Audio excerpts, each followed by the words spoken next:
This is how to properly assemble your bass clarinet. What you're going to do is take the peg, put it on the bell, and when you go to put the bell on the lower joint, make sure that it is totally straight so that it doesn't get stuck as you're pushing it in. You want to make sure that you're pressing this pad to make sure that it doesn't hit the arm that it's going to go over, and also make sure you're not pressing this key so that the arm's not up. So press the pad lightly until it's over here. And usually I like to align it with this key and this adjustment screw. Every bass is a little bit different, but this is the general idea that applies across the board. So next I'm going to move on to the upper joint.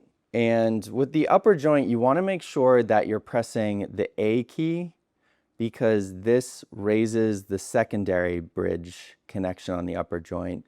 And you also want to press this key so that you're lowering the primary connection key on the upper joint.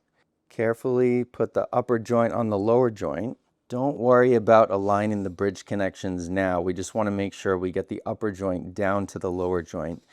Make sure you're not pressing this key, because that'll lower the primary joint connection on the lower joint. I've got my A key pressed and I have the second finger key pressed so that these are up and down. And I'm just going to assemble it.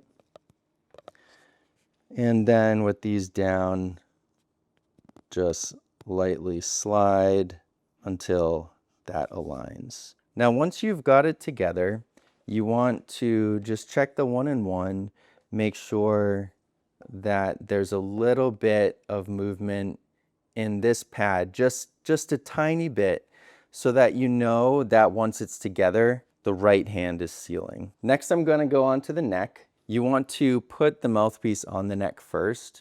The reason being that if you're exerting too much force on the neck while you're putting it on the bass, you're pulling this down.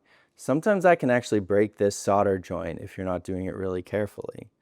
So now that I've got the mouthpiece on, I'm going to take the neck and I'm going to make sure that I'm not pressing the register key, because that's actually going to cause it to bump into this connection on the neck. Just going to align those and then you're good to go. So that is assembling the bass clarinet. If you have any further questions about repairs or any videos you'd like to see in the future, please feel free to drop us a comment below.